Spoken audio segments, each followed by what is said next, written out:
Baru-baru ini viral sebuah video amatir singkat yang menarasikan bahwa gunung emas sudah ditemukan di Kongo. Kongo sendiri merupakan suatu negara di bagian tengah sampai barat benua Afrika. Nama resmi negaranya adalah Republik Demokratik Kongo.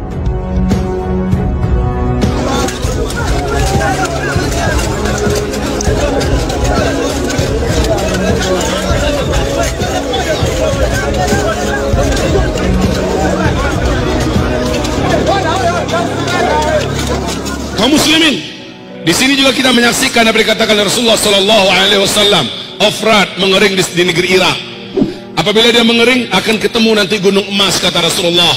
Tidak akan terjadi kiamat sampai sungai Efrat mengering terlebih dahulu. Sejak 2014, bulan Maret 2014, apa yang dikatakan oleh NASA Amerika di New York Times pada tanggal 12 Februari 2013 jadi kenyataan bahwa sungai Efrat mengering di 2014. Sampai hari ini sungai Efrat sudah tidak lagi berair sedikit pun.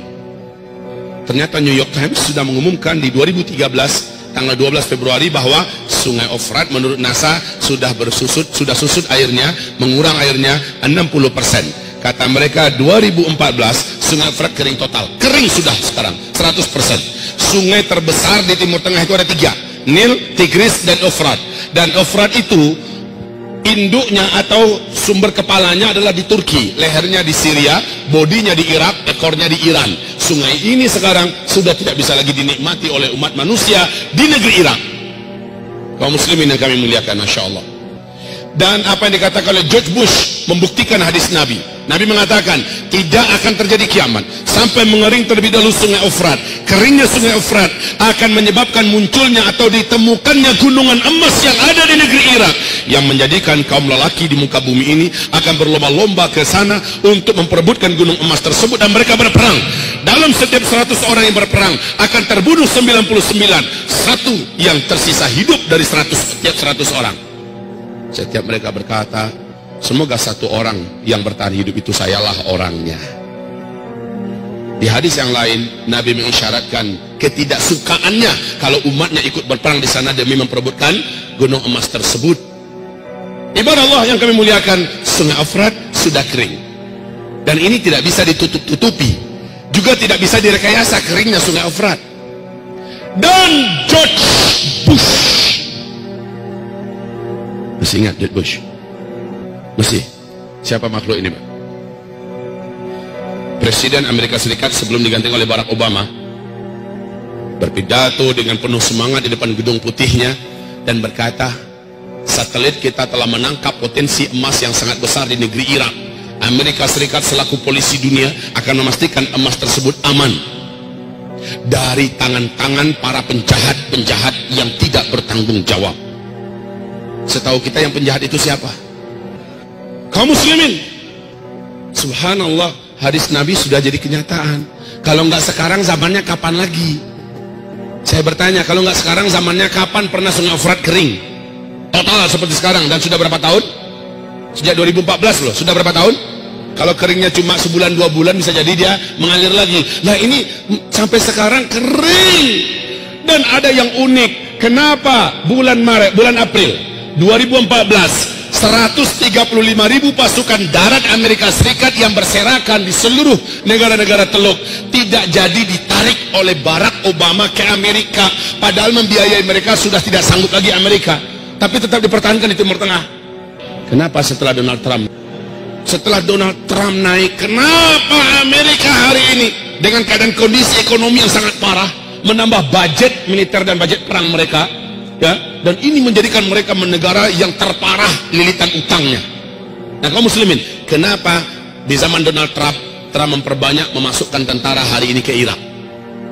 Ditambah lagi dari 5.000, 10.000, 20.000 terus ditambah. Bapak tahu rahasianya? Benar kata Rasulullah, ketika sungai Efrat mengering akan ditemukan gunung emas. Laki-laki yang ada di muka bumi dari berbagai negara berdatangan membawa senjata-senjata mereka ke sana. Perang besar akan terjadi memperebutkan gunung emas itu. Sedangkan Freeport kita saja, emas Freeport kita saja sudah akan menjadikan 2 negara besar ini, Amerika dan Cina, siap saling pesta perang, dan itu di tanah air kita. Negeri kita jadi tempat perang. Nah itu hanya Freeport. Bagaimana dengan gunung emas yang ada di Irak? seluruh dunia kan, dan nanti kamu akan terbelah menjadi dua belahan besar di akhir zaman, kata Nabi. Blok timur, blok barat. Kamu akan berdamai dengan blok barat, diajak damai oleh mereka. Lalu kamu menyatukan kekuatan dengan blok barat, kamu akan berperang memerangi musuh bersama di blok timur. Allah akan kalahkan mereka di tangan kamu, kata Rasulullah sallallahu alaihi wasallam.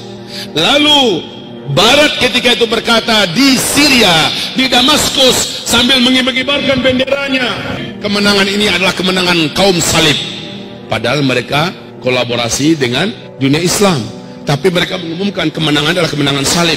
Maka terjadilah perang antara kalian dengan barat, dan Allah menangkan kalian. Perang itu dikenal oleh dunia barat dengan sebutan di kitab Taurat, di kitab Injil dengan perang Armageddon.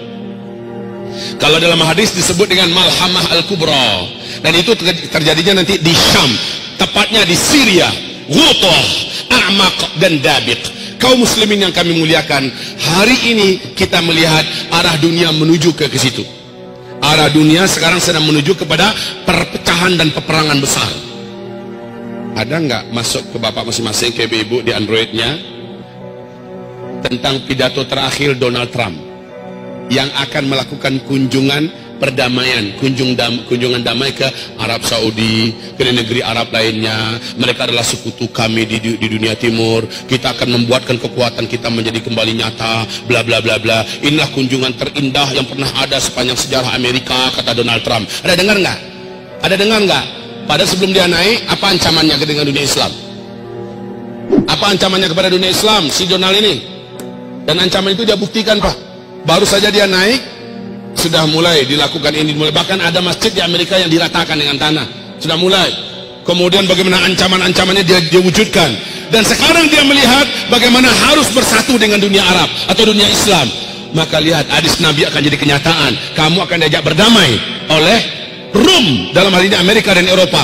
Lalu kamu akan memerangi musuh bersama di blok timur, yaitu Rusia, China, India, Iran, dan semua kekuatan blok timur akan perang besar melawan blok Islam dan Barat. Kaum muslimin, lihat, sebentar lagi, kalau sudah begitu kenyataannya, lalu di fase keempat ini, apa yang harus kita lakukan, wahai para pemuda?